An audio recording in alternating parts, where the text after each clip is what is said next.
Well, well, the moment that we have been waiting for. The second episode of Steam Locomotive History is finally here! And yes, guys, and today we're finally covering the Western Maryland M2 class Challengers. Now, this have been taking me 1 month to complete, but let's just start the video in 3, 2, 1. The history of the Western Maryland M2 class Challengers. In 3, 2, 1, go! The Western Maryland M2 class Challengers is a class of 4664 Challenger type steam locomotive built by the Baldwin Locomotive Works in Philadelphia, Pennsylvania from 1940 to 1941. The Western Maryland Challengers were used on freight trains and even used as helpers, but they were never used as passenger trains before the M2s were created. The Western Maryland needed a bigger locomotive to hold their freight trains from Hagerstown, Maryland and Connersville, Pennsylvania, which was previously handled by 280 Consolidations and 210 Decapods.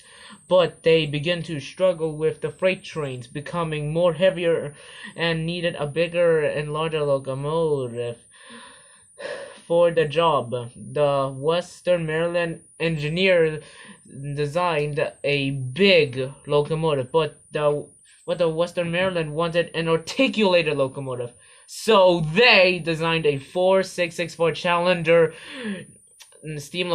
Challenger type steam locomotive, and the result was the mighty M2 class.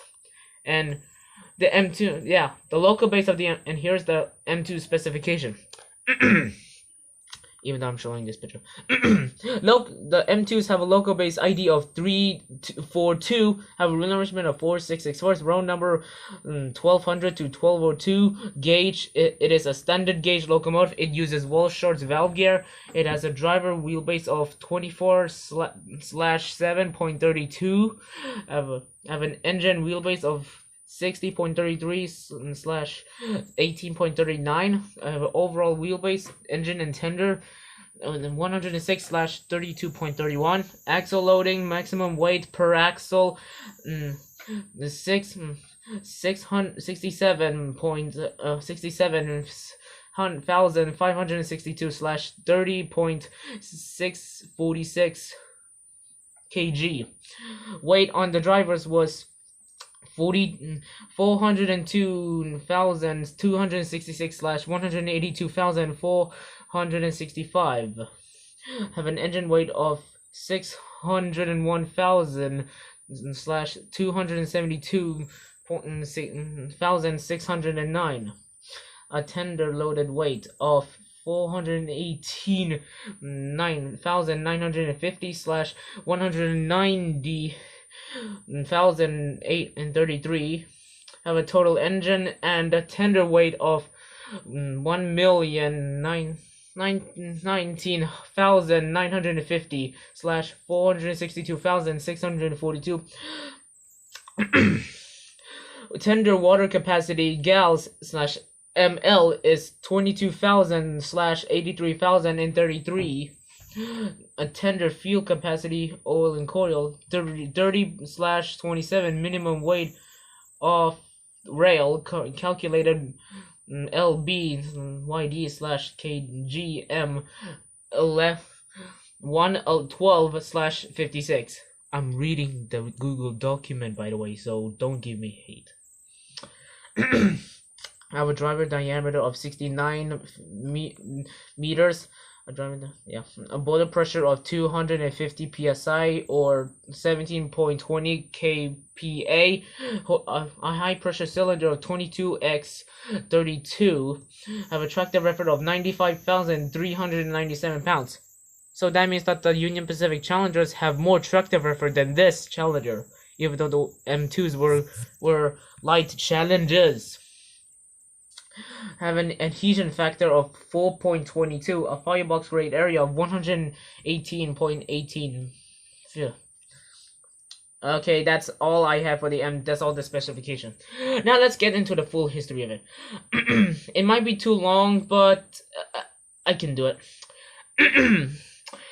The Western Maryland Challengers were used as helpers. It's simply wrong to say that they were not mainline fast freight locomotive. From their delivery until the arrival of the Western Maryland Potomac 484 Northern type steam locomotive, although the Western Maryland called their 484s Potomacs instead of Northerns, unlike any other railroads. The 1200s did the job they were designed to do, which was to run trains from Hagerstown to Conesville. Freight trains speed were a maximum of 50 miles per hour between Hagerstown and Conesville, and 45 miles per hour between Cumberland and Conesville. The M2s also occasionally worked trains east of Hagerstown to Baltimore, but with this hilly and curving main line and speeds limit to 40 miles an hour, they were not really home there.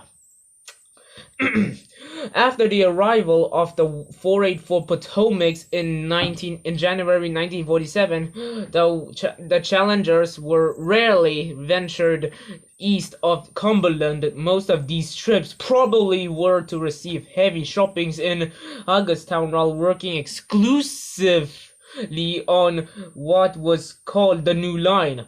The 1200s did often work as helpers locomotive, but so did every other types of motor power working on the Sandpatch grade. It is important that there were no trains over Sandpatch. This often meant mid trains as well as rear end helpers to distribute powers. To this end, some of the helpers used on one westbound trains would either stay on the trains all the way to Conesville or cut off and follow the train. If you see a rear end helper that is shoving on a caboose and also has one trailing behind the tender, that crew is going to Conesville and trailing as a rear end helper. In fact, the decapods and challengers seem to be used almost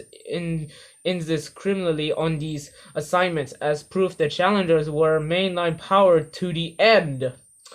When comparing the Western Maryland Challengers to other Challengers used by other railroads, such as the Delaware and Hudson, the Clinchville, the Western Pacific, and the Union Pacific Federal Challengers, but those were the small Challengers, and the rest were either the biggest difference, with some had higher steam pressure, with the Delaware and Hudsons taking the top honor with 285 psi, the highest steam pressure, resulting in small cylinders diameters. These engines had the advantage of getting more work for less steam than the WM engines. Seemed to be almost identical to those of the first Union Pacific Challenges, which were the Federal Challengers, by the way. The railroad never seemed to be satisfied with the Challengers. To be honest, it is difficult to determine just what they wanted from these huge, ginormous engines, or really understood what they were designed to do. If they wanted engines that would speed up fast freight operations, and they got them. The railroad was always looking for a locomotive that could handle the same trains over the mountains and run with it on the relatively flat track between Hagerstown and Cumberland. Truthfully, with the Challengers, the Western Maryland probably achieved both 1400s. Both the 1400s proved the same train could be handled over the more level track with smaller engines, and train speeds were affected by nearly all trains having to stop helpers both mid-trains on the rear to get over Sandpatch. In the end, the Western Maryland seemed to decide, and correctly so, on a mountain railroad that tractive effort was more important than horsepower. And here in chapter 2, the end of the Western Maryland Challengers. The M2, the Western Maryland Challengers, the M2 class continued their service with the Western Maryland. However, until the arrival of the diesel locomotive in the early 1950s, and by 1962, all of the Western Maryland M2 Class 4664 Challengers were gone, bringing a sad close but no cigar for these Western Maryland brutes. The end. Wow, I thought this history video is going to be way longer, but nah. Okay. Now read the credits. Directed by Mr. Saturn Gaming and Stories, aka Patrick. That is my real name. Take 1 month to complete, which is finally done. Music used is in the description. This video is under fair use of the 1976 Copyrighted Act. The end. To be continued. Stay tuned for another episode. To be continued and that's it, guys. That's the entire history of the Western Maryland Challengers. And if you want to see more content like this and more videos and more episodes on this series, then please like and subscribe, and also turn on the bell so you don't miss any future content like this. And for that, I'll see you guys in the next time. Peace. And here's the intro song. And one thing, to be continued.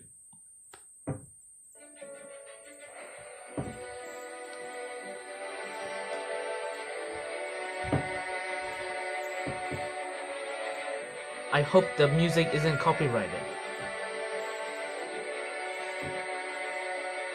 But goodbye.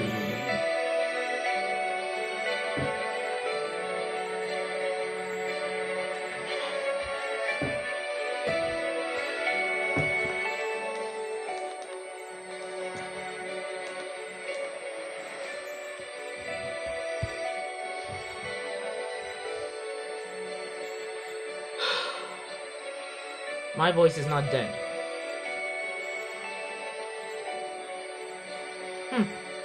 It's almost time for me to go to sleep, but to be continued.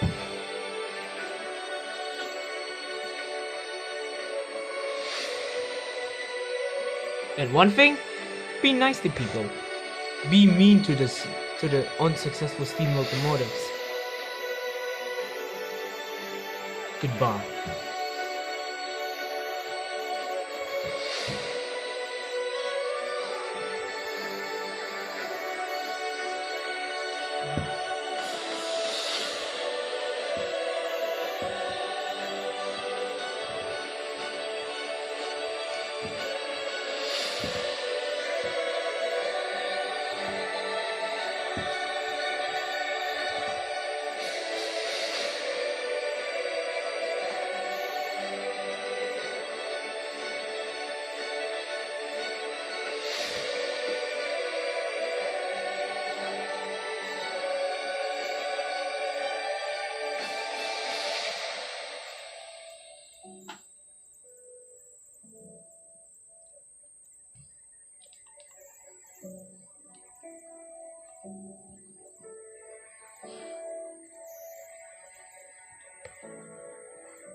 To be continued.